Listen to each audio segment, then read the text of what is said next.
All right, almost there. Hold on one second. And we are live on YouTube.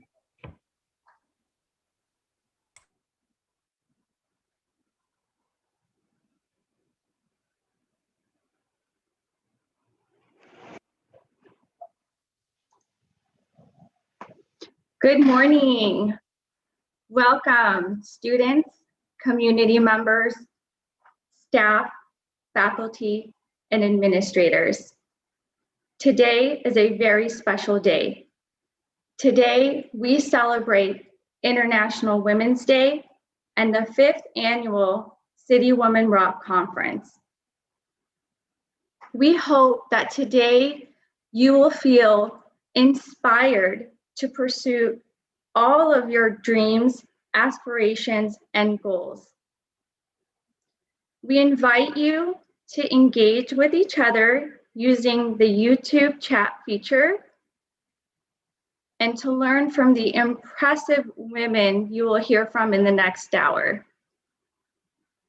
Before we get started, I would like to honor our special guests, all the students here. Let us know in the chat, where are you from?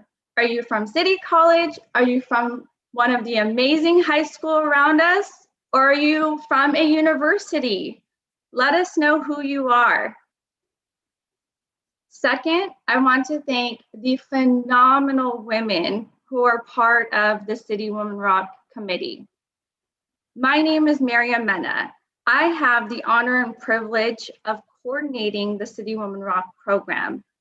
However, none of this would be possible if I didn't have an amazing support system of women who are working behind the scenes, making this day and all of the other amazing programs that we have throughout the year available to you, our honored guests, the students. I want to also thank our community members for their support and all of our sponsors in making this program happen. So let us get started. Speaking of those who support women, I want to introduce our biggest supporter, our leader of San Diego City College, President Dr. Ricky Shabazz. Thank you, Miriam, and thank you to all of the wonderful, phenomenal women who helped to plan this annual City Women Rock event. This is without a doubt one of my favorite events. Well, why is it one of my favorite events? When we look at the data from and for San Diego City College, we know that roughly 56% of our City College students are women. And I'm happy to report that over 60% of our employees at San Diego City College are women. Well, why is that important? It's important because together we're birthing a new world, because the old world just wasn't good enough. We're birthing a new world because we know that women play a very important part in every aspect of our society. We're birthing a new world because we know we have phenomenal women who work at City College, and they come to work every day to inspire the next generation of doctors, lawyers, teachers, mechanics, air conditioner repair people. And so we're working every single day at San Diego City College to ensure that our women have equal opportunities for pay, to go into the workforce, to take care of their family, and to improve their community. So I salute all the wonderful women, say their names, and there are many that we could say. Want to thank our fabulous vice presidents at City College, where we're very fortunate to have two amazing women, Denise Wisenhunt, our vice president of students, Tilly Chavez, our vice president of instruction, two women who serve as a role model, not only for other women, but for me and other men who are looking up to them for their leadership. Both of them are the first women in their positions. There are women on the front lines in our classified professional ranks. There are women on the front lines in our supervisor ranks. There are women in the front lines on our administration and faculty ranks. there are phenomenal women throughout the areas of our campus, and they do an amazing job of helping to support our students in our community. And I want to take this time real quick, if I could, Miriam, to tell a story of an amazing woman in my life. And I have so many examples of great women, but I want to take this opportunity to talk about my grandmother. Many of you all may not know that my grandmother was a teenage parent. Back during the days when if you were a teenage parent, they sent you to a separate school, they took you out of school, you didn't have the same opportunities. Well, as chances would have it, my grandmother had all daughters. So I have 4 aunts and no uncles. In fact, I am the only male, as well as my father, in my immediate family. And so I'm surrounded not only by my grandmother, who passed away about 12 years ago, but I'm surrounded by amazing aunties who all shaped who I am and who I aspire to be as a leader. My grandmother was a single parent raising those 4 daughters, and along came Ricky Shabazz when my mother was 15 years and a half. And as chance would have it, I struggled a lot with my reading. I was always good with math, but I wasn't very good at reading. And so my grandmother did what any good grandmother would do, and great grandmother at that. She found something I was interested in, which was fishing, and she bought me the encyclopedias of fishing, and I read those books until the letters came off of the page, and an amazing thing started to happen. And that is, I became a better reader. And so I'd like to share with you a quote that embodies the work of my grandmother, my aunts, and all women who are helping to improve our society. And I saw this quote today by our colleague, Pam Luster, the president of San Diego Mesa College. And it says, feminism isn't about making women stronger. Women were already strong. And as someone who grew up in a family of very strong women, who serves on a campus with very strong women, in a society with very strong women, I welcome you and salute you, and know you're going to have a great opportunity to hear from Risa, who I love to hear from, one of our community organizers. You're going to hear from one of our wonderful math faculty, Dr. Tracy Kaiser, and all the other speakers. One of our leader, believe Lillian is going to speak to us, the director of our EOP&S program. And so there are a number of wonderful leaders from our campus community and community at large that you're going to hear from today. And so on behalf of the entire San Diego City College family, welcome to the annual City Women Rock Conference. Thank you, Miriam. Thank you, President Shabazz, and good morning, beautiful City Women Rock. I'm Ashley Birch with the Next Up program, and I have the honor of introducing our next 2 speakers, who I'm so excited to hear as they are such inspirational women. First, I'd like to introduce the People's Chancellor, a woman who truly empowers other women, Dr. Constance M. Carroll.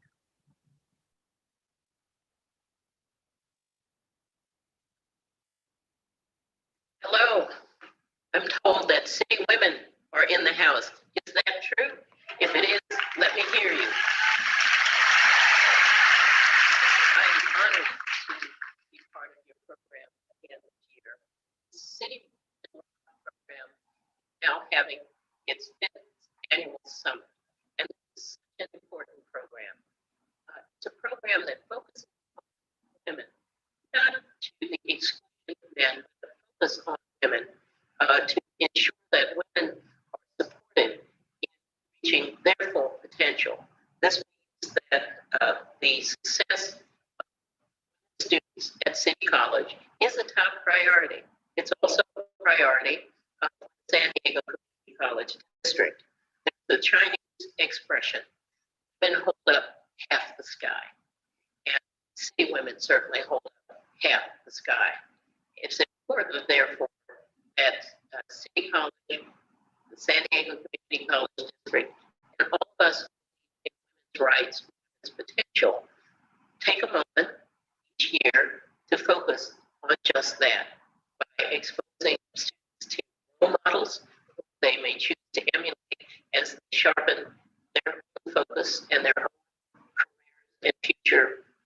for study, and it's also pulling them together so that they can see the common interests among them. I'm certainly happy to be part of that program because I have devoted much of my life to women's rights. So I would like to congratulate everyone here for taking time from their busy lives and studies to focus on the future of women, advancement. And I wish you every success, and I thank you again for letting me be part of this remarkable program, City Women Rock.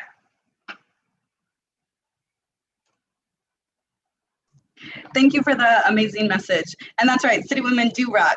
The next speaker I have the privilege to introduce is a woman who uplifts other women, Dr. Maria Nieto Senor, the president of our San Diego Community College District Board of Trustees.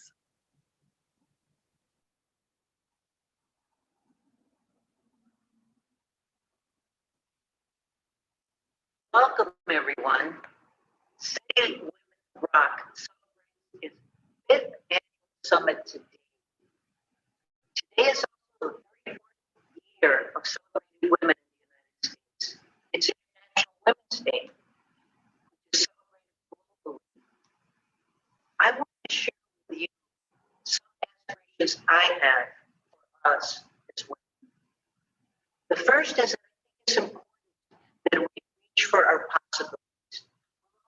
We're all capable of doing things that we haven't even considered. We don't know what our talents are because we haven't been exposed to possibilities. But it's important that we know that abilities that we can reach for what we want in our lives. Secondly, it's important that we attract people into our lives who value us, who see us, we teach people how to treat us, how to manage ourselves in our worlds. So that also means we need to have some clear boundaries about what is and is not acceptable in our lives, about how people should talk to us, how they should engage with us. And we let them know that we value ourselves and we expect them to treat us as valuable beings. We also need to trust our own guidance. It's best for ourselves. It's important that we trust ourselves. I very much a woman is a wonderful thing. We bring life into the world, and it's our choice to do so. We also want to make a better world for all of our children. Our own and all the other children in all the world. The best to show our children of how to create a better world is not by what we see, but by how we have a wonderful conference.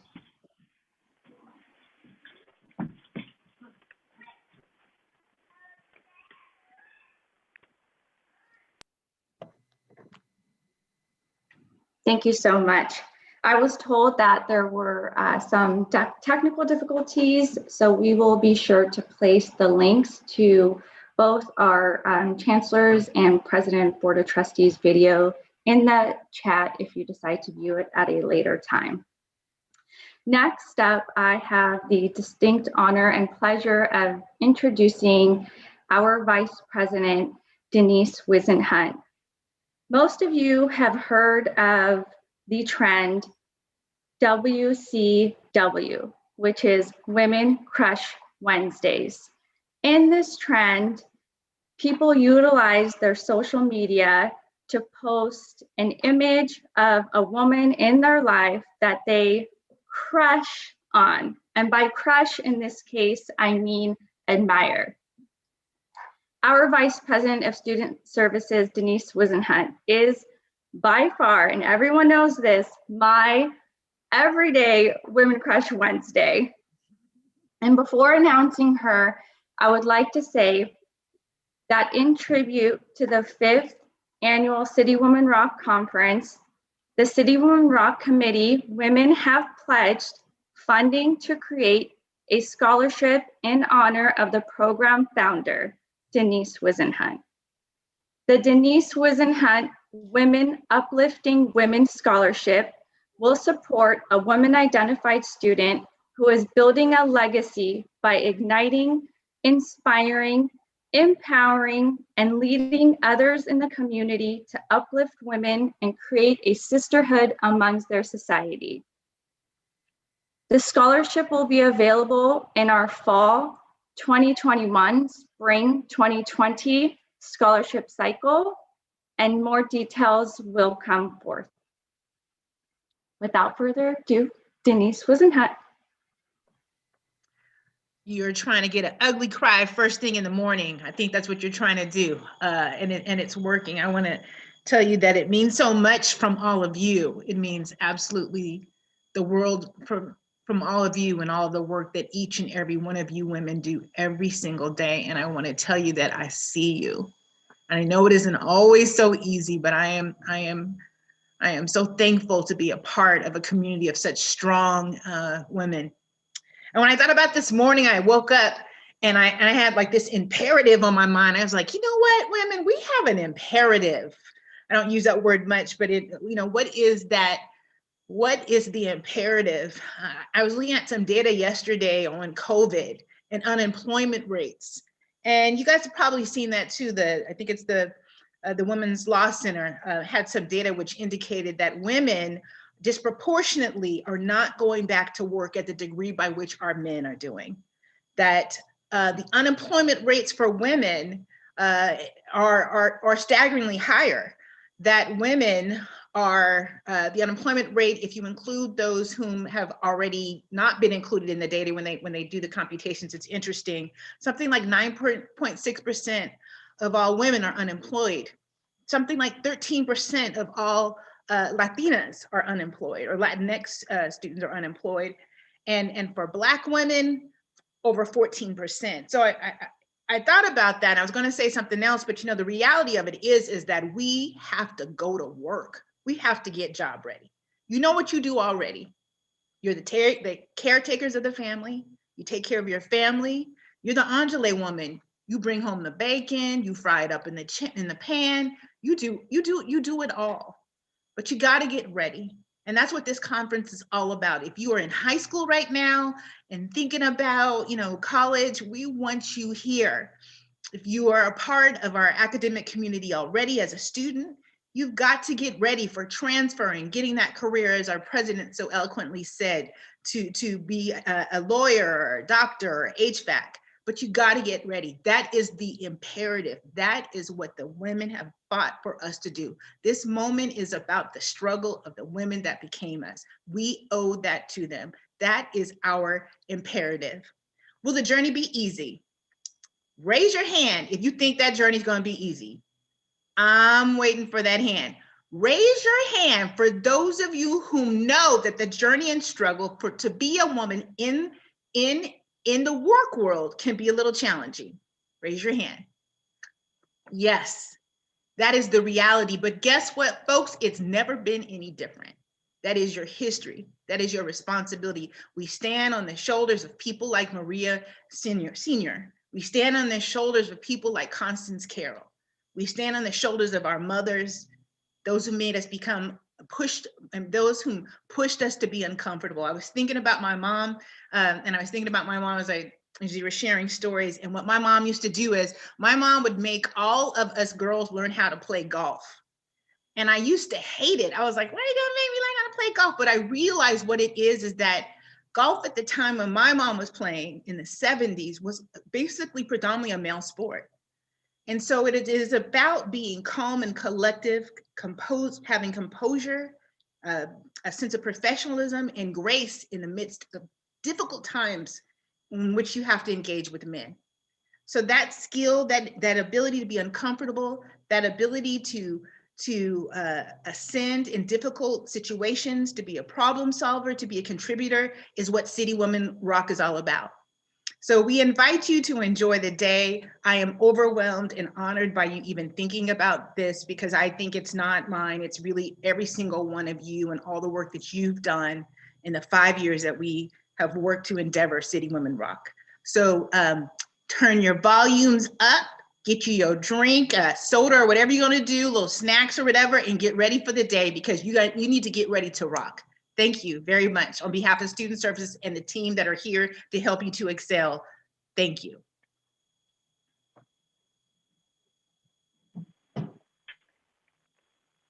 Well, what a dynamic opening. Thank you so much, Denise Wisenhunt. My name is Sasha Knox, and I'm the Job Placement Coordinator for San Diego City College.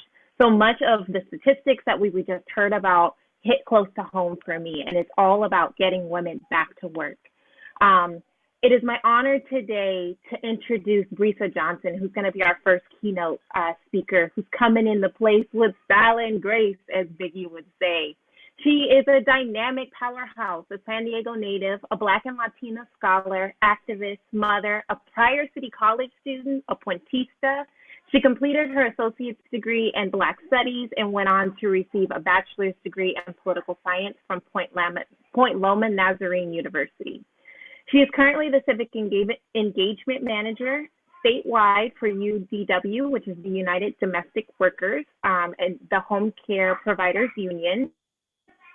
And in addition to her work, she is the lead coordinator for the creation of the San Diego Black Worker Center, with the purpose of building power through organizing Black workers and building an equitable economy for Black people. I am honored to know her and be a witness to her authenticity. And with that, Risa, please take it away. Hello, everybody. Hello, hello, hello. Man, I am so honored. I am so excited to be here, to be home again with family. I just want to thank everybody for tuning in. I know that this pandemic, this panini, this panorama, whatever P word you are at right now with the movement, I know that it has not been easy. I know that virtual learning, virtual platforms have not been easy, but you're here today. That's the choice you made, and that's a win. And so thank you for tuning in. Thanks for being here. As Sasha said, my name is Risa Johnson. I'm born and raised in San Diego. I got a lot of love for the city, and I got a lot of love for City College because I'm an alumni. Woo, woo, woo, woo.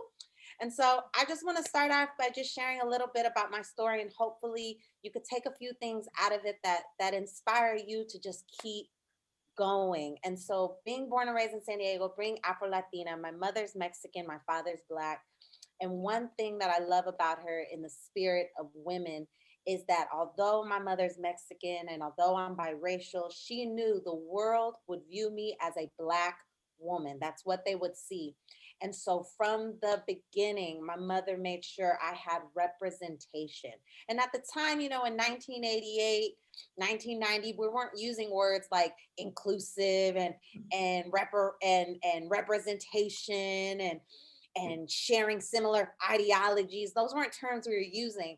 My mom just knew they gonna see Black, she needs to know Black, she needs to be Black. And so she brought me to City College, where she worked as a college counselor. And she introduced me to any woman in her department that was Black, any guest speaker that was coming into town that was Black, students that were Black, that were, you know, first time in college and enjoying their college experience. And I just love that at such a young age, she taught me and allowed me to see myself in levels in professional career. She allowed me to see myself in college students. She allowed me to see myself in higher education. She allowed me to see myself as beautiful and as strong.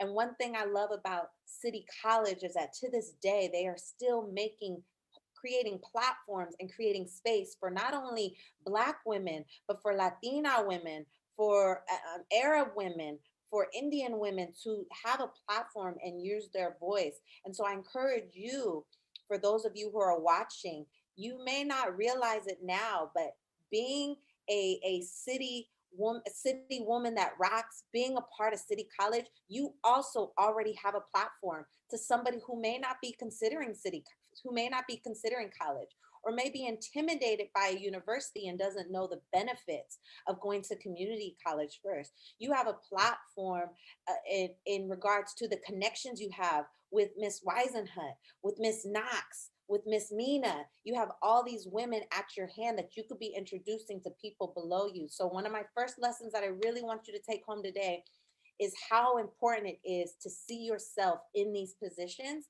and to know that no matter what lane you're in, you already have the power. You don't have to wait to have the title of director. You don't have to wait to have the title of manager, coordinator, organizer. None of those titles matter. They open up doors, but you're already in a door that's already been open for you, being right here, right now. So make sure that as you're walking through this City College door, as you're owning that you're a rockin' woman, make sure that you look back and you take somebody with you. Make sure that you pull somebody through that door, because I wouldn't be able to speak to you right now if somebody didn't pull me through the door. And that's one thing that we have to realize, is that all of us have been given opportunity, and it may not look like somebody else's, but don't compare. Don't look back. One of the things that I'm really proud of is the work that I do. As Sasha mentioned, I work in activism as a civic engagement manager for United Domestic Workers. And let me tell you, before I got this job, I was unemployed. And I'm not talking about just unemployed, like can't get a job, like on unemployment, because I couldn't get a job for a long period of time. And what I decided to do with that time was go to school. And in the midst of going to school, I fell in love with Black studies. And then I fell in love with Black politics. And that class blew my mind so much, I decided to major in political science and took poli-sci 101, 102, local government, race and ethnicity, and it just kept going. And then I decided, you know what? I want to volunteer. I want to get more involved. I went to the NAACP at the time and volunteered for one of their youth and college division organizing teams. And that's where I met Doug Moore, who's the executive director of United Domestic Workers. And he watched me kind of move this event and make waves. And he said, hey, you know, what organization are you with? And I said, I'm not with an organization. And I watched people in the room, how they were approaching him. And I was like, uh-oh, he's somebody, not knowing he was the executive director of a statewide union. And so I got his contact. I made an appointment with him and I came to his office. I said, look, I have absolutely no experience in organizing. I have no experience in politics. I've been reading these Black studies books. I've been reading this political science book. I'm really loving it, but I need a shot. I just need somebody to give me an opportunity. I just need somebody to open the door for me. And little did I know, he would offer me not only a full-time position that was salary paid, oh my God, but with benefits, y'all. I had health benefits at the age of 24. I couldn't believe it. And I was still in college. And I say all this to say that these opportunities, these moments of just being honest and being vulnerable about where you're at are also how you continue to get more opportunities. That's the second lesson I want you to pull today, is to always be authentic and real. I always say that God cannot bless the fake you, right? You have got to be honest with people about what you're struggling with, about where you're at in life, so that you can actually get the help that you need and get the platforms that you need. You got to let people know when you're struggling with a class. You got to let people know when your finances ain't where you want them to be. You got to let people know when you're dealing with some negative thoughts and some hurtful, toxic patterns in your mind and in your environment. You got to be honest about what you're struggling with. That's the only way you're going to get out. And that's the only way you're going to continue to get to the opportunities. I would not be here right now if it wasn't for those two things: being authentically real with myself and those around me, and taking any opportunity that I can and opening those opportunities for others. Also, as Sasha mentioned, I'm now in the process of creating a San Diego Black Worker Center. So there's 8 now nationally, San Diego on its way to be as 9. And let me tell y'all, I sit at a table as a lead coordinator. When we started this work, I was organizing people in the community. Like, I think this person will be a really good mind at the table. And I think this person will be really great. Whew, let me tell y'all, When I sat at that table for our first meeting and I realized I had executive directors and associate directors and coordinators and vice presidents and presidents, I was so intimidated. I didn't think that I deserved to be there. I didn't think that I was adequate enough. I kept telling myself, ooh, the negative thought patterns, y'all. I kept telling myself, I'm not smart enough for this. I need to read more books. I need to go get a master's degree or something. I need to be back in school because I don't have the knowledge for this. I don't have the tools for this. And it took somebody in my circle to say, you wouldn't be in that room with them if you didn't have the knowledge, if you weren't capable. Y'all, and let me tell y'all, we started this 2 years ago. Okay, so I don't want y'all thinking this is like 23-year-old Risa. This is 32-year-old Risa, okay, having issues. And that's a third lesson that I really want y'all to pull out of this, is that where you are right now is exactly where you're supposed to be, okay? Pain is never wasted. Experiences are never wasted. The situations you find yourself in are extremely purposeful. And you have got to break the pattern and tell yourself that you are exactly where you're supposed to be and that the timing of your life is exactly where it's supposed to be. Y'all, let me share one more thing with y'all since we're being vulnerable and honest. It took me 10 years to finish my degree. 10 years. I may have switched majors a couple times. I may have took a 2-year break. I may have had a baby in between. I may have done some things, but it took me 10 years. And looking back now, the timing was perfect because my job aligned perfectly. My connections aligned perfectly. My opportunity aligned perfectly. My mental aligned perfectly. And now I actually have a degree that I use, right? If I had been 18 something, got out of there in 4 years, quick and easy, I don't know what I'd be doing or where I'd be at.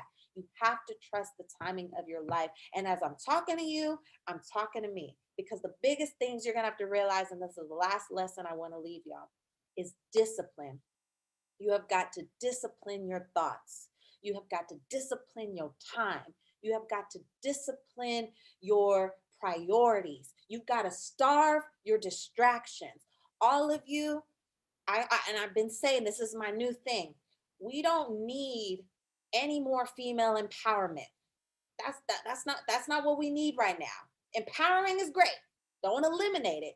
But what we need more of is honest conversations about where we're at and some of our toxic patterns and some of the things that are in our way and the roadblocks and the walls that we're facing. And we need to have conversations about how to break it down. We need to learn how to discipline our language and take out the I can't do this and say, this is what I want. Now, what do I have to do to get it? It's no longer I can't get this. It's I want this. What can I do to get it? Who do I need to meet? What barriers do I need to break? What walls do I need to go around? What circles do I need to be in? What virtual conferences do I need to be a part of? The City Women Rock. What women do I need to be associating myself with? Who's in my circle? Who am I talking to that's where I want to be? And you have to discipline yourself to get there. Y'all, this pandemic has not made life any easier. And let me tell you something, life and healing is a lifelong journey. I told myself the other day, I am so tired of being an adult. I am done doing oil changes and checking my credit and paying bills. And I don't want to do it anymore. Okay. Is my credit still at 700 or not? I don't want to do it anymore. It's exhausting. But I tell you this, if you continue to surround yourself with people who are doing the work, it's going to be easier for you to discipline yourself and do the work too. And I'm not talking about necessarily the studying. That's important, but I'm talking about the self-work, because you can achieve anything as long as you continue to show up at your best self. And self-love doesn't always look like massages and getting your nails done and getting your hair done. That's not what self-love always looks like. Sometimes self-love is telling yourself, no, you can't do that because it's getting in the way of what you want to do. Sometimes self-love is telling yourself, you know what, that was a negative, toxic thought. And if I want to be great and do better, I got to think better. I got to be better. Sometimes self-love is showing up for other people. Sometimes self-love is taking a nap. and starting over tomorrow. Sometimes self-love is just eating better that day. It's drinking water and putting a little lemon in it because you heard that the antioxidants would be better for your skin, right? Make choices that are disciplining you to be where you want to be, all right? And I'm always available. I try my best to be a realist with people when I meet people. My title sounds fancy, my work is fancy, but I tell you this, every day is a struggle, but every day is also another day to get it right. My name is Risa Johnson. I could be found on social media platforms if you want to continue to have dialogue with me. I got a little OCD problem. I reply to everybody, okay? So if you find me on Facebook, if you find me on IG, I'll make sure to put it in the chat. You can always reach me at my email. I'll make sure to put that in the chat. Again, I'm Risa Johnson, and I want to thank you so much, City College and City Women Rock, for allowing me to share space with y'all, to share my truth with y'all. Remember to inspire, to empower, but above all, discipline yourself. Thank you.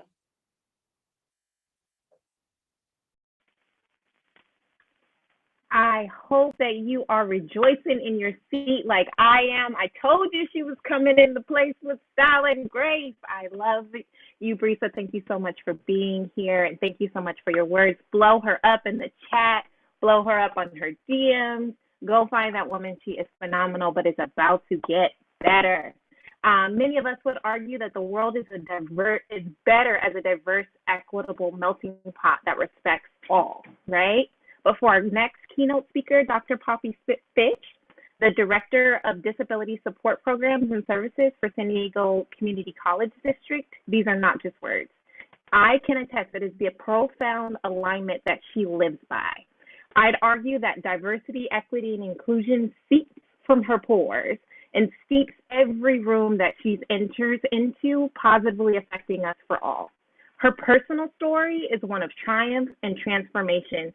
As a former foster youth, beginning her collegiate experience at Grossmont, starting just like you as a community college student, later going on to earn a master's in education with a specialization in multicultural counseling, and a doctorate in post-secondary community college educational leadership, both from San Diego State. For as long as I can remember, she's always begged the question, whose voices are we not hearing from right now at this table, and how can we elevate their story? She says, I believe in the collective responsibility to one another, including but not limited to the goal of making education and mental health a priority for minoritized people. She's a Women's March San Diego founder, and in 2020, she served as the Women's March director. And for that, she said, for as long as I live, I will be in awe of the demonstrated impact of our collective voices for resistance and social change. That's not it. She also serves as the interim commissioner for the Commission of Police Practices, providing public oversight of community complaints and review of all officer-involved shootings and in-custody deaths within the San Diego Police Department. You know what she says about that? She says this is the most profound work that she does, and this is the most urgent matter to her because Black lives matter, right? In addition to her many hats, she is a deeply proud mother of 2 children, a loving partner, a dog mom, we can't forget Ruby, and her all-time favorite title is Auntie Poppy, which I can attest to. I have to do a shameless plug that you will need to find her on her Instagram stories, on her Instagram series, Stories Time with Poppy. And with that, it's my absolute pleasure and honor to have us all steeped in diversity and equity and inclusion with Dr. Poppy Fitch. Please take it away.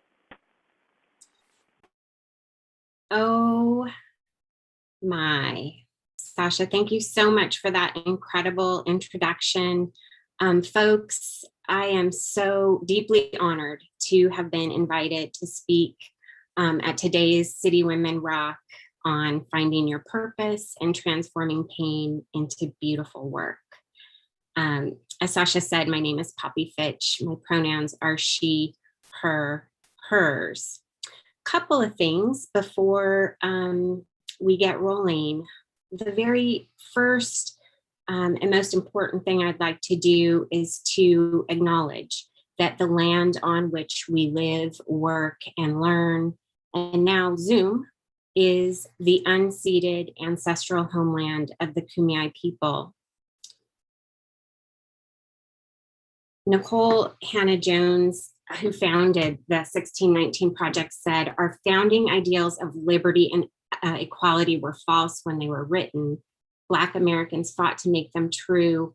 And without this struggle, America would have no democracy at all. And folks, I want to say there is no better day than today on International Women's Day to acknowledge that truth and to thank especially the Black women of Georgia who saved us." There, I said it. I want to honor this truth and say affirmatively, and Sasha, thank you for giving me this lead in, that Black Lives Matter. And it kind of finds us here today for City Women's Rock on this International Women's Day, really a modern legacy of genocide, colonization, and slavery. And this is the backdrop of any conversation on the power of activism and the importance of advocacy, both for ourselves and for our communities. So today I'm going to share my story. And as Risa said in her remarks, this moment is really about authenticity and telling our truths. And so I just want to give y'all a heads up that I'm sharing a hard story, and I'm doing it with a lot of intentionality. And I'm anxious, to be honest, because I don't have the benefit of seeing your all's eyes on my eyes and your gaze on my gaze. But I trust that you're out there, and I know that this story will have an impact. So I'm going to pose a few questions as we go. And the first is for me to ask you what your story is. I pose this question because learning to tell our own stories uniquely positions us to be a voice for change. We saw that powerfully and beautifully in Brisa's comments and her presentation today. And I want to say it really takes courage to do so, because sexism and racism are real and they're institutionalized. I believe that most of us experience trauma, and healing from trauma is a process with no fast forward button. There is only being honest with yourselves, staying in your discomfort, leaning in instead of leaning out, and taking responsibility for who you are today, while also being really kind and gentle with yourself. I think probably not a day goes by that I don't say to myself, I did the best I could under the circumstances. And if there's something for me to ask you to take away today, it's that. Be kind to yourself and remember that you're doing the best you can under the circumstances. I learned that important wisdom from someone you all know, Dr. Maria Nieto Sr., who was a faculty member in my master's program, and how lucky for me that I got to learn with her. As Risa said, pain is never wasted, and I know she's right. I'm gonna stop sharing for a little bit. My story: I'm a white, female, college-educated former foster youth. My people arrived in America as colonizers. I come from a long history of folks who struggled with mental illness and traumatic loss. And in fact, I had to cut out the whole section about all of that mental illness and traumatic loss because it's a lot. And it really lives in my bones. My father, who was not in my life, died of alcohol-related disease when I was in my 20s. My mother, a fierce lesbian activist for women's and LGBTQ rights. I mean, folks, I marched in ERA marches. I marched for gay rights before I knew what I was marching for. But ultimately, my mom lost custody of me in my youth because her struggle with mental illness was without resources or support. And my foster mom, Myrna, an includer in the truest sense of the world, passed away just recently this last fall. So I'm sitting with that. And I know Risa was right when she talked about how hard COVID has been. My identities and my history are the lens through which I experience the world, and I'm motivated by those experiences of childhood trauma, navigating education and higher education as a foster youth, and learning to be a parent without a roadmap or a model. I'm especially motivated by the students who have taught me so much throughout my career. Listening to them has been my greatest lesson. One of the defining experiences of my childhood, and here's where we get real, was a profound sense of loneliness. It really was just me and my mom, and without support, we lived in deep poverty, like sleep in the car, couch surf, government cheese, no electricity poverty. And growing up in rural San Diego County and Alpine specifically on the Viejas Reservation, this deep poverty was all around me. So I felt mother to my mother before I could read or write. And I was left alone for long periods, an easy target for sexual abuse and trauma. My initial experience in foster care was through emergency placement, and ultimately I entered long-term care, where I remained until I aged out of the system in 1989. Back then, there were no transition programs, no support. And I know it's a miracle that I'm here today, and I don't take that for granted. Risa talked, she didn't use the phrase, but she talked about lift while climbing. And I think that's a value that I have embodied or embraced throughout my life. So as my adulthood emerged, I carried a deep sense of shame and unworthiness. And today, with transparency and honesty, I share this with you because I'm thinking about you who might be listening, and I want you to know that you are not alone. You are not alone. I want you to know that those parts of myself, the loneliness, the shame, and unworthiness, those feelings that you carry, whatever they are within yourself, can and are mitigated in growing up and into your power, living life, and especially for me, getting help from mental health professionals. And they're mitigated by the power of education. So today I carry the residue of these feelings and the challenges of them and the joy I have and gratitude for a full and beautiful life. And without question, I trace the successes of my adult life to people who cared for me, to mentors at work and school, and find you those people and stay close to them.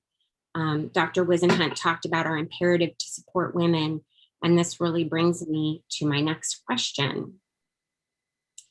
And that is, what do you care about?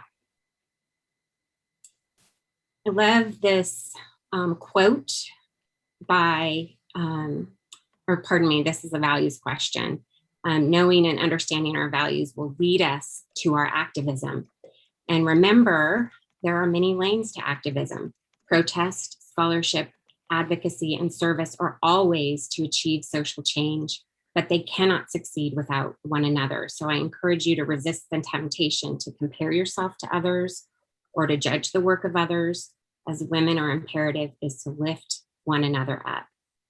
And so what I care about is education, access, and equity. And I love this quote from Angela Davis that is grounded in Bell Hook's seminal work. I hope you will treasure ways of thinking more than the facts you have accumulated. And she goes on, I won't read it to you, but she goes on to talk about education as the practice of freedom. And I know that this is true. This is a photo of me on the day of my doctoral graduation and my family on the right.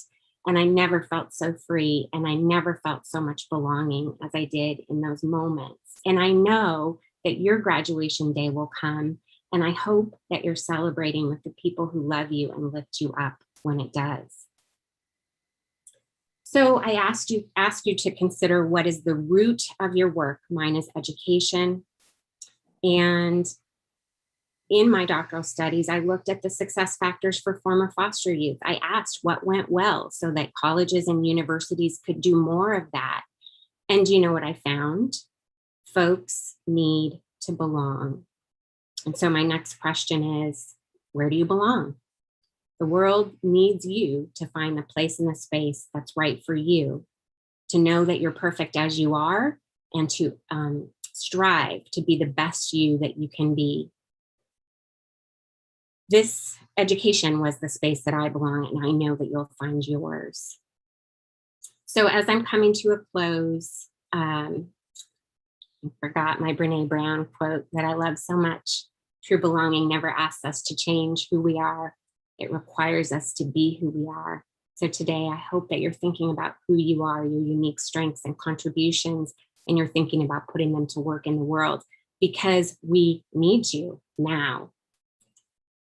So as Sasha mentioned, I am a founder of Women's March San Diego, and I put together just a little clip of photos over the course of the years. And I want to say that this was work that was really meaningful to me at a time when there was deep pain in the country and in myself individually. In our family, my young one, Kane, who's in the middle on the bottom right, was on their gender identity journey at the very moment that the administration changed, and I knew with all my heart they would be at further risk because of it. And so where I poured in was an opportunity to lift and open up spaces for people to share their stories. And it's been truly the most meaningful experience, as Sasha mentioned, one of the most meaningful experiences of my life. So I come to a close now, really just to say, remind us all that roses can grow from concrete. And I know that that's true because that's been my experience, and it's been the experience of so many students that I've had the honor of supporting over the course of my career. I encourage you to continue to see yourself in that way, to know that you can grow from concrete, and to find your activist space and place and find the meaning in your life. You definitely can find me at Storytime with Poppy on Instagram. Thank you for that, Sasha. One of my favorite things to do. I wish you all a happy International Women's Day. And my email's down there as well. Feel free to reach out to me. Thank you so much for the invitation, y'all. And City Women really do rock.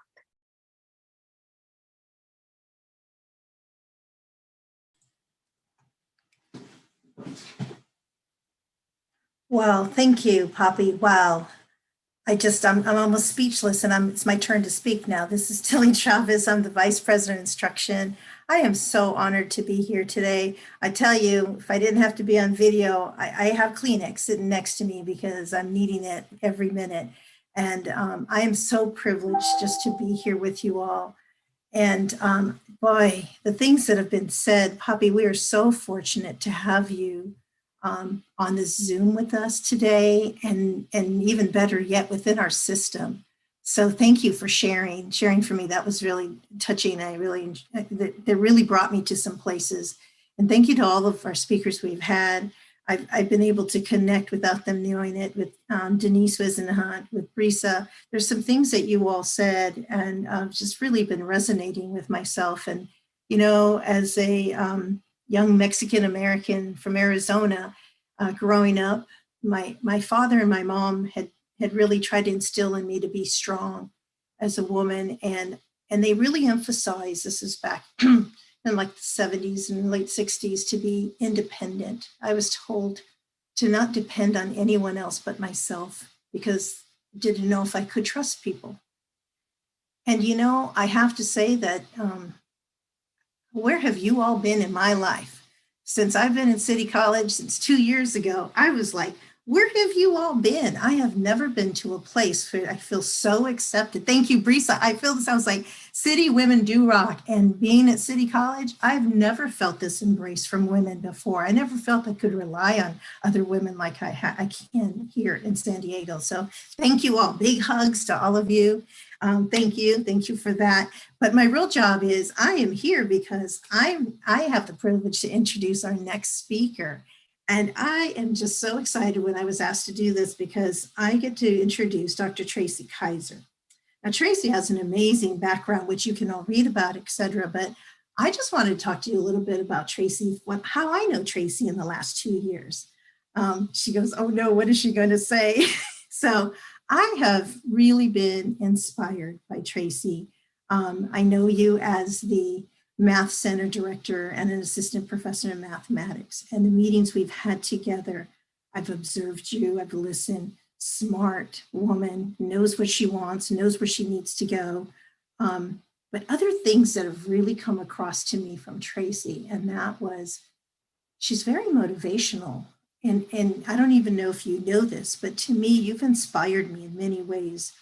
I've observed how you are with yourself, of your physical activity and your healthy routines in your dining, you know, because we'd go to meetings and she'd look and she's had her lunch. And I'm like, please break it out. Don't eat your lunch in the bag in the corner, bring it out in the meeting. And she was just so inspiring to me to be able to go take a walk and do things that she really does truly do self-care. And then when I saw that you're here today, Tracy, as a motivational speaker, I thought, yay, this is so perfect. So it is my honor today to introduce Dr. Tracy Kaiser. Thank you, Tracy. Thank you so much for that warm welcome.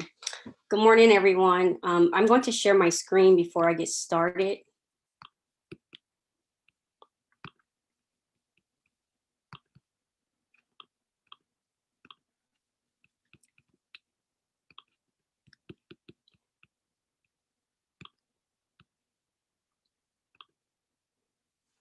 So as Tilly stated, my name is Dr. Tracy Kaiser, and I am a director of the Math Center as well as the math professor at San Diego City College. Actually, this past December, I was promoted tenure and also transitioned from assistant professor to associate professor. So I'm very grateful for that. Let me go into a little bit about myself. I'm a middle child of 3. My mom was a single parent.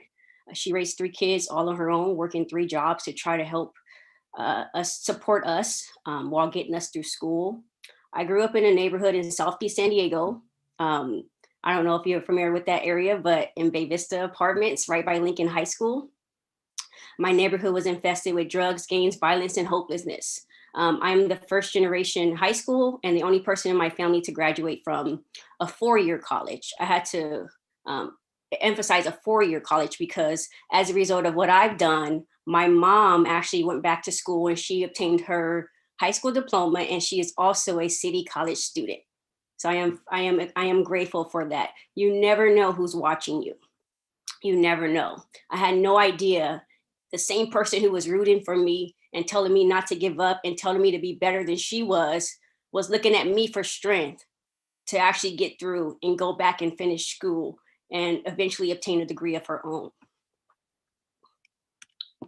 So I have earned so far. I'm done with school. I'm done learning formally. I'm done paying for education, but we learn something new every day. But I've earned my bachelor's degree in mathematics, teaching credential, and 2 masters, all from San Diego State. And then I received my doctorate degree from UCSD. Now, it's easy for me to just list what I've earned, but I will be remiss if I didn't mention that it was not easy. It was a strong, it took a strong mother to instill certain things in me, teach me to never give up, and for me to press through a lot of things, a lot of pain, a lot of trauma. I feel like the moment I step foot on campus, I already have odds against me, right? Especially as a math major. I was the only Black person in my class, right? And so just wondering whether or not I was in the right place, I struggle with that as a student. And in addition to struggling with myself as a student, I struggled with professors not believing in me. It's one thing not to believe in yourself, but to go to a class every single day and have someone not believe in you. I'm going to go into details on what I mean by that. I actually wrote a story. I've only been sharing, I would say, for about 2 years. This is probably my 3rd time sharing my story publicly. So it is very dear to me. And I do tear up at times because while I'm reading my story, it takes me back to that very day. So I promise you I will finish my story, but if I pause, it's just I am gathering my thoughts and I'm gathering the strength I need for me to get through, because it literally takes me back to that moment. So let me go ahead and read my story now. And I wrote it in form of a story because it makes it easier to talk about. And for the sake of the story, the names are pseudonyms. So they're not real names. So the title of my story is called I Can Show You Better Than I Can Tell You. Is a terminal degree a realistic aspiration for a young Black female who grew up in the projects? Was I prepared to compete with white women? Did I have the will and the courage to find my voice? I am a first-generation high school graduate, and I'm the only person in my family to graduate from college. Education is extremely important to me. It was my way out of the projects, which was infected with drugs, gangs, violence, and hopelessness. I have always been focused in school, and I try my best to succeed. Since I can remember, I have always wanted to be a math teacher. I love helping others, and I love math. So I merged my two passions and applied to the teaching credential program.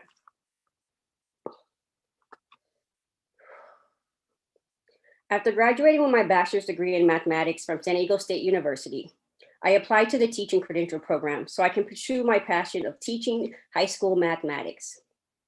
Instead of receiving an acceptance letter into the program, I received a letter requesting that I interview for the program. I was excited because I saw this as an opportunity and a chance to share my passion for teaching, learning, and helping others. When I arrived, I noticed a counter on the left and a small conference area to the right. Two white women were seated next to each other. The one on the right was petite. She had brown eyes. Her hair was cut into a short bob. I later learned that her name was Dr. Crabtree. The other woman, Dr. White, had ash brown hair, pulled back into a ponytail. When I entered the room, neither of them greeted me or extended their hand.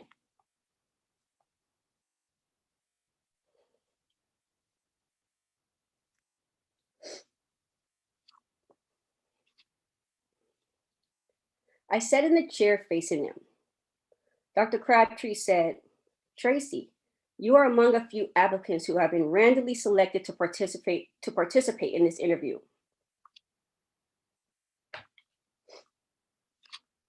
We reviewed your transcripts and application, but we have a few additional questions." I was excited because I was finally getting a chance to share my interest in teaching and learning.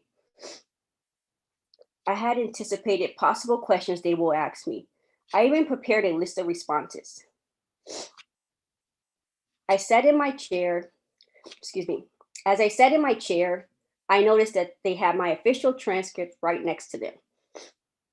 Dr. Crabtree picked up my transcripts and asked, "I see you have completed mathematics for high school students. Can you tell us a little bit about your experience in that course?" I responded with confidence.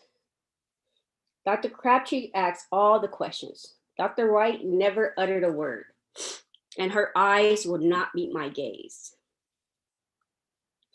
Dr. Crabtree asked, "In the spring, it looks like you received a D in Math 501. What happened?"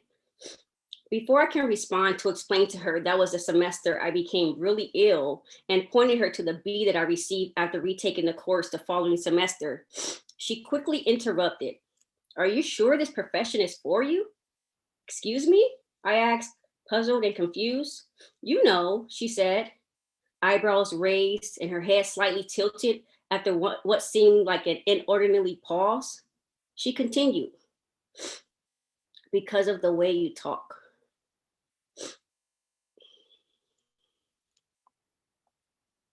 Excuse me. I was quite surprised. I certainly was not expecting that observation, but I responded, "What do you mean by the way I talk? How do I talk?" Dr. Crabtree retorted, "I've examined your transcripts. You're good at math, but I'm concerned with your ability to cogently explain the concept and the content so students can understand." I looked her straight in her eyes and I said, "I can show you better than I can tell you."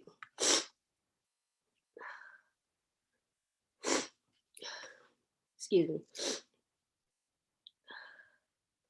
Okay, Tracy, we will be notifying successful applicants in the next 2 weeks. Thank you for coming in. I walked out of that interview feeling like my language was inadequate. I left wondering if what she said to me was true. If so, why was I just now hearing it? I began to question my work ethic and determination, all because a stranger doubted me. I was accepted into the teaching credential program. Upon entering the program, one of my required classes was actually with Dr. Crabtree. I must say I was terrified, yet I was determined to show her what I was capable of. As a result of being terrified, I stopped speaking and asking questions unless it was required of me. My silence spoke loudest in my writing assignments and my presentations. As time passed in the class, I was able to meet and establish relationships with my cohorts. Every time I introduced myself to someone in the class, I would ask them about their interview. No one in the class had any idea what I was talking about. I was the only one who was interviewed. At this point, I became furious, but I continued to work hard. Towards the end of the course, I presented my final presentation with a classmate.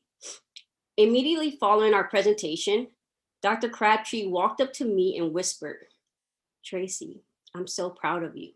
I can't believe we almost didn't admit you into the program."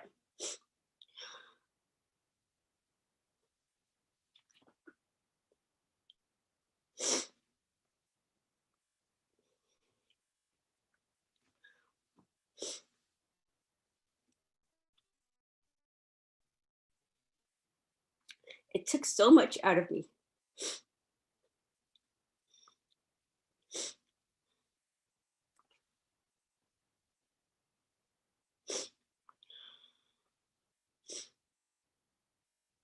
It took so much out of me to smile and say thank you. I almost cried.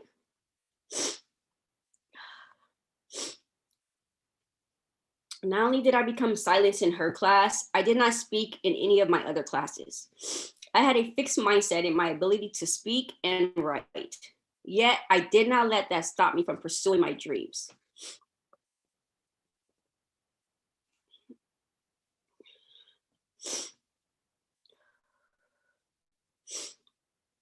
Since earning a Bachelor's of Arts degree in mathematics, I earned my single subject teaching credential, 2 master's degree, and a doctorate degree.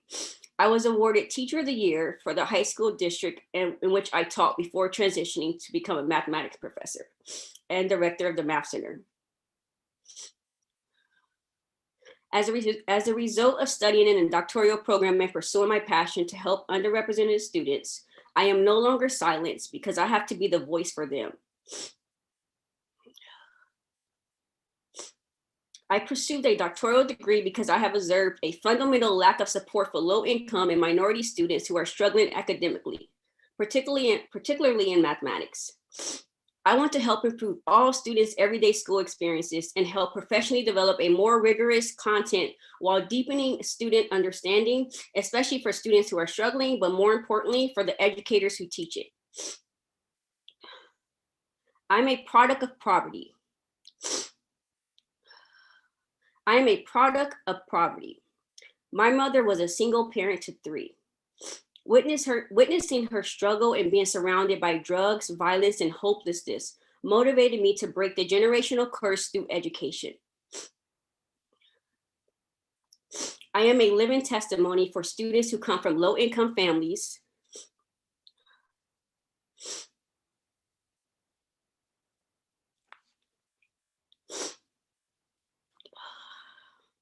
neighborhoods that are contaminated with gangs, drugs, and violence, and a government that has given up on them, that they can not only make it out of their situation, but they can also succeed. I could have walked out of that interview completely defeated. Instead, I pressed my way so that I can help pave the way for others while building my legacy. I understand that my life is not just about me.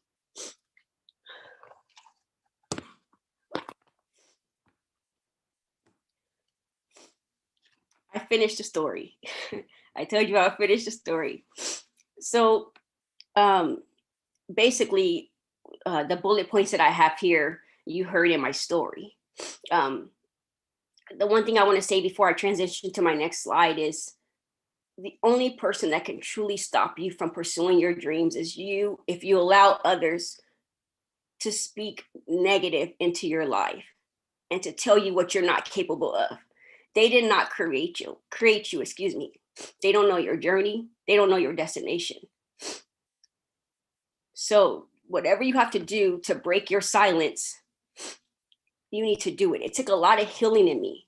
I didn't mention in my story, but the time it took from when that experience happened to me and the time that I broke my silence was 10 years. But I'm working hard behind the scenes. And that's why even speaking today, it's like, wait a minute, hold up. I work hard behind the scenes. You don't even have to tell anyone that I'm back here working. I know that my purpose, and I was designed and created to help others. I don't need accolades. So me speaking to you, I know I need to utilize my voice. So that's why I'm here. And again, I understand my life is not just about me. So I was obedient when I was voluntold to speak today. I just want to tell you, if you feel like you don't belong, that is the very reason why you belong. If you feel like you're here on accident, that is the very reason why you're not here on accident. So whenever you got those negative things, you have to use your voice. You have to speak over those negative things, because otherwise they will just fester. I had things sitting in me for 10 years, and guess what? It attaches to other parts of your life. My insecurities about myself, my self-worth, my beauty, like stuff. I never thought an experience that happened in the classroom transitioned into my real world and how I navigate it. So I am encouraging you to dig deep and find your voice. And what I did was I created an acronym. I like to somehow connect it to whenever I'm speaking, I'll create an acronym for you to walk away with voice. And what I came up with and I woke up at like 3, this was like maybe a month ago. I always pray about before I give presentations. I woke up at 3 a.m. writing down notes. And so the acronym that I have today is voice. But for me, it's knowing that victory over your insecurities changes everything. If I wouldn't have gotten victory over the insecurity of me feeling like I'm not good enough or I don't belong or I couldn't teach well because of the way I quote unquote talk. And guess what? There's nothing wrong with the way I talk. How about that? And so people already have these preconceived notions about you, but you don't have to answer to them. And so it took me a while to get it. So hopefully I can shorten your journey for you to find your voice, right? But it was all worth it. If I had to do it all over again, knowing I would be standing in front of you all today to share my story, I would. And so I want to challenge you to pick one voice. What is one thing you want to change today? One insecurity that you may have. It doesn't have to be connected to school or in the classroom. Because again, remember, it trickled into every aspect of my life. And no one knew because what? Guess what? I was silenced. So I didn't talk about anything. I just dealt with it internally. And so it took a lot of healing. It took a lot of me going through those deep, I had to revisit. You see, when I read my story, I had to write it in the form of a story so that I can first get it out, because I would be crying probably throughout the entire thing. So the story kind of helps me just stay on track, just like a PowerPoint does, right? And so what is one voice you will commit to walking away with today? First, identify what is the insecurity? What do you want to have victory over? I promise you it changes your life, because now I see once I walked away with voice, you have to speak. You have to speak those things. Once I walked away with voice, I got my voice back.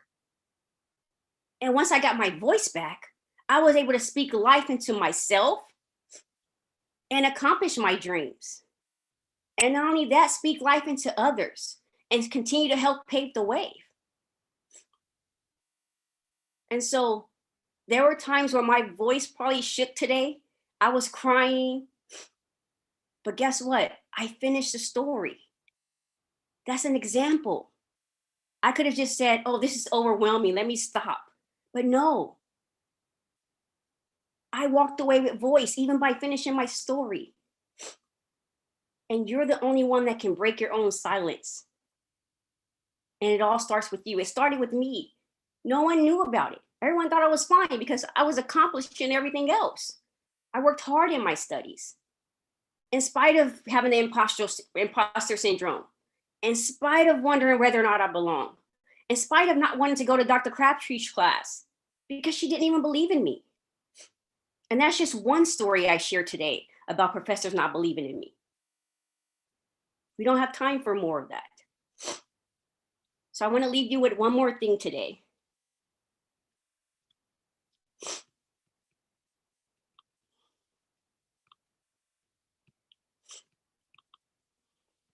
I don't know if it would play in presentation mode.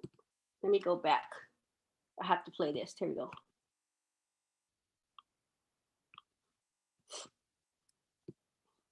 Uh-oh.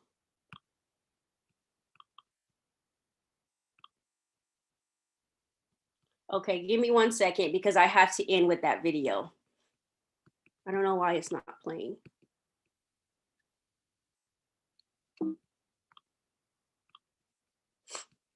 Okay, let me stop sharing now. I'm going to get the video to play for you all.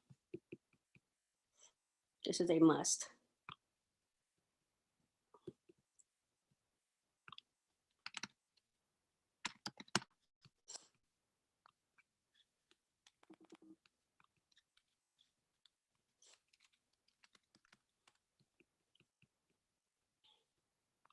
Almost there.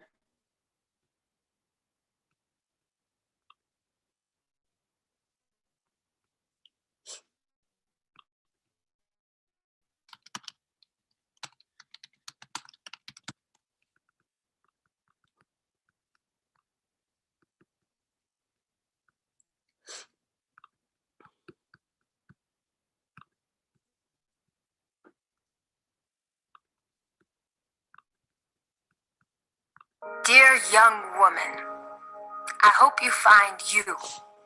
I hope you find love. I see all the armor you wear. I see all the jewels and gems of wisdom you share. It's okay to shine, Ma. It's okay to shine. It's okay to have pride, Ma. You don't have to live a lie.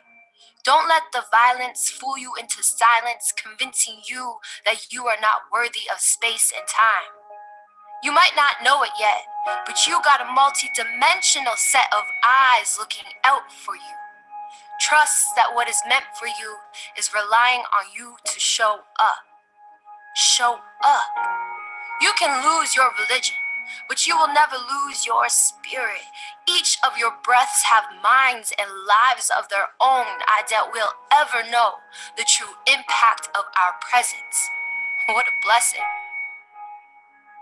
Young woman, I wish you enough.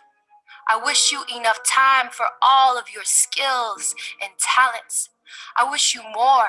I wish you more revelations than disrespects and regrets.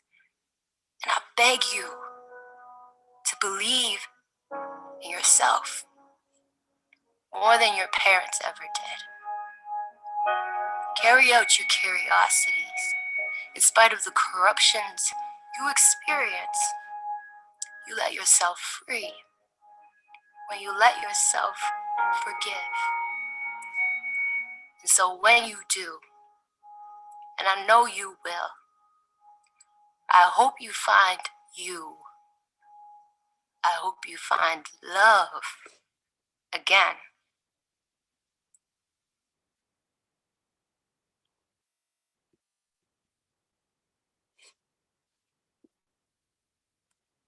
Thank you all for your time. That concludes my my presentation for today.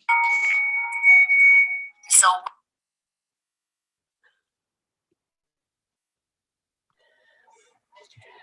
Tracy, well, I think one of the things that I'm taking away from your presentation, and this is the third time that I've had the privilege to hear you tell this story. You are not alone. There are Tracys out there that are experiencing this right now. So for those of you who maybe we see you, and Tracy, also, we love you. Encourage you to find your voice and change the view of your own self, and don't allow the noise of others to keep you from your dream and your destination, whatever you're destined to be. Those dreams that you have pent up and kept in for so long, it's time to grow, right?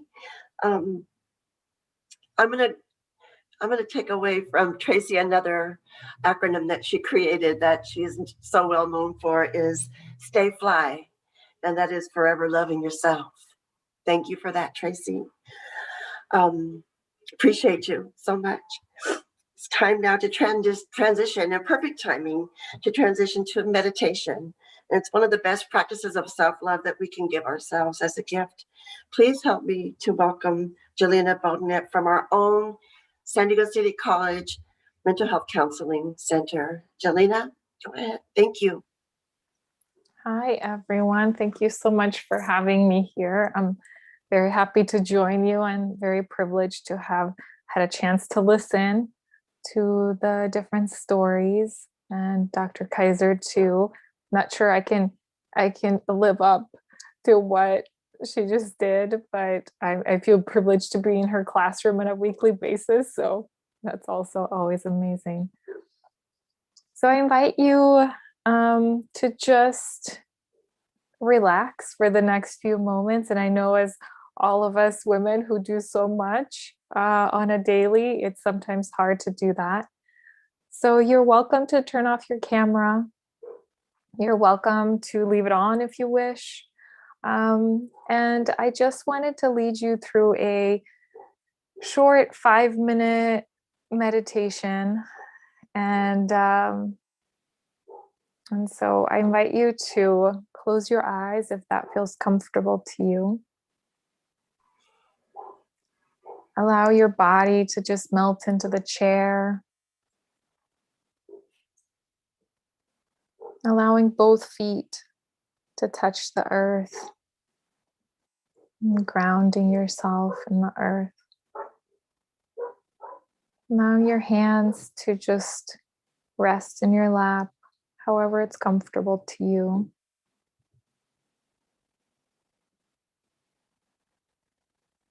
And then taking a deep breath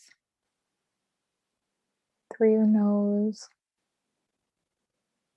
and releasing through your mouth.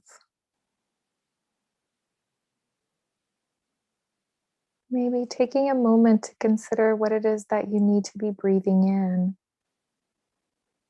Maybe breathing in patience or breathing in love. And then choosing anything that is not needed anymore and breathing it out. It could be breathing out anger, breathing out impatience, whatever shows up for you.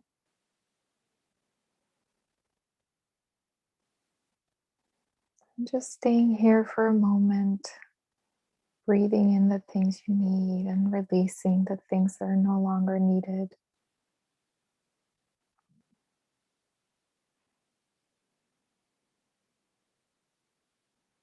And as thoughts come up, recognizing that you're having thoughts, maybe planning thoughts or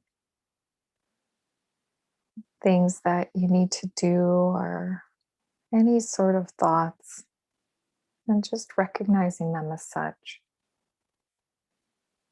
Knowing that thoughts are going to continue to come up for you.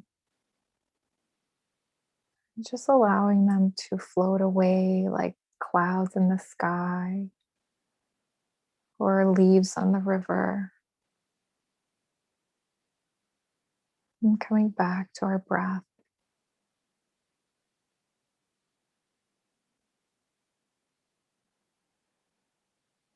Just noticing the breath traveling into the body, the expansion of the lungs and the belly, and the contraction of the belly and the chest as the breath is released.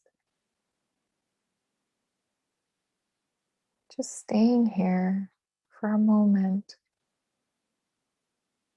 paying attention to this work that our body does, this important work of breathing.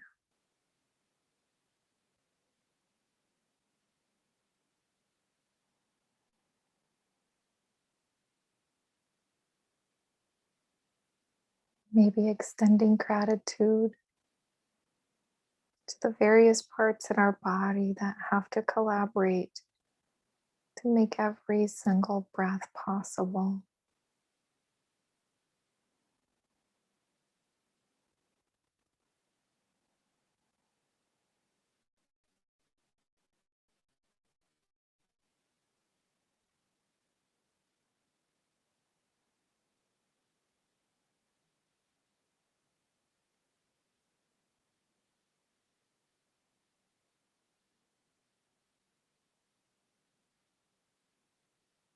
Noticing any thoughts, releasing them without judgment. Just being really gentle with ourselves for a moment. Just attending to our bodies, attending to the breath.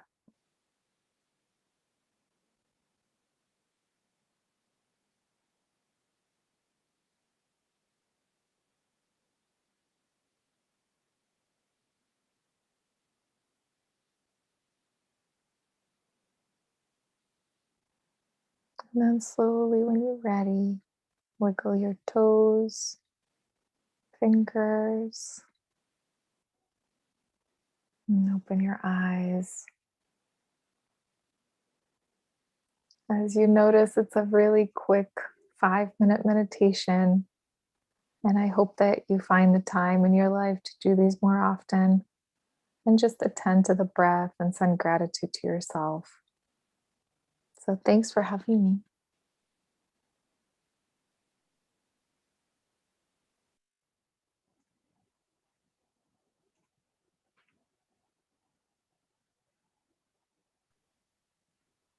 Hi, everyone. My name is Brittany Carroll. I'm the Research and Planning Analyst for San Diego City College.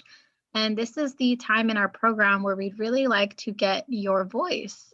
We like to collect our student feedback on our program. And I know folks are attending on YouTube right now. So there are faculty and staff and community members that are here to attend our session, and really we would love to gain your feedback and see, what you enjoyed and what you would like to see more of in our future iterations of City Women Rock. So please take the time, if you have your cell phone accessible, you can just hover over this QR code once you go into camera mode, and the survey will pop up. If it's not working for you, I also have the link right here, and we can share it in the YouTube chat as well. But just take a few minutes. It shouldn't take that long. For the folks that are coming on to the second session, you don't have to go and do the survey right now because we'll be asking additional questions about the second half. So if you are one of our invited nominated students for the second portion, you're more than welcome to sit this out during the session, and you'll just finish it at the end. But for anyone who is live on YouTube, please take the time and give us your feedback. We really value it. And I'll leave this up here.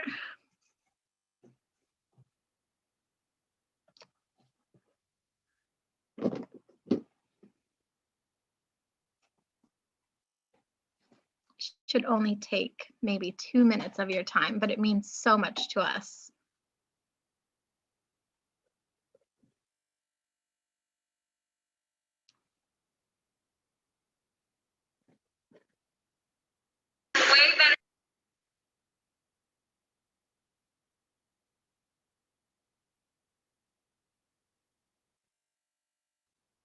See, let me see if I can look at how many folks are responding so far. We're hoping that everyone who attends can give us some feedback. Nice, they are rolling in. We have 12 responses so far. Thank you to you guys. And please keep them coming. We can share this for folks that don't have time right now to complete it, but it's literally 2 minutes and it means the world to us.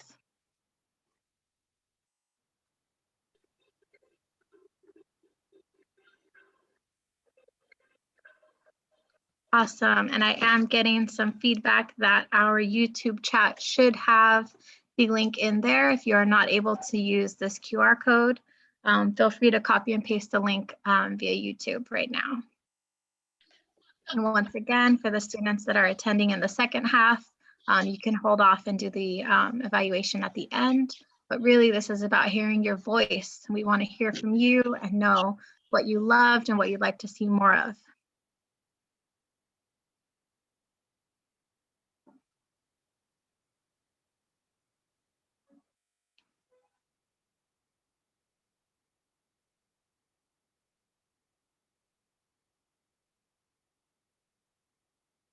Let's see where we're at. How many responses do we have? 37 responses right now. Wow, thank you guys.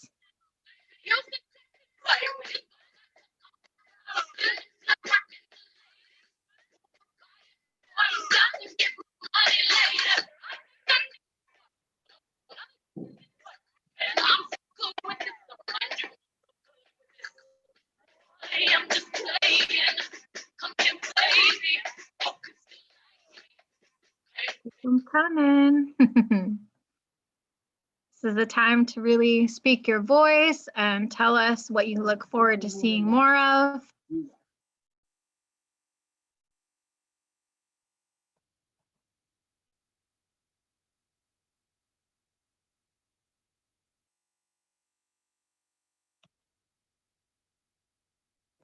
Let's see. 38 responses. We're getting there. Keep them coming.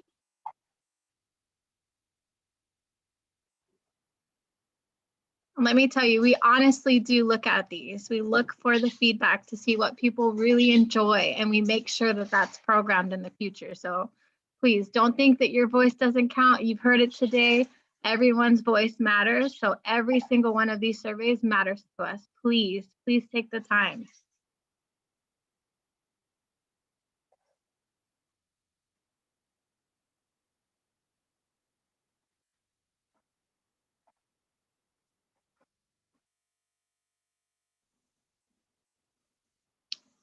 All right, well, for those of you who are still completing your survey, don't worry, it's going to be live and still going to be going on, but we are going to transition in our program. So Lori, take it away.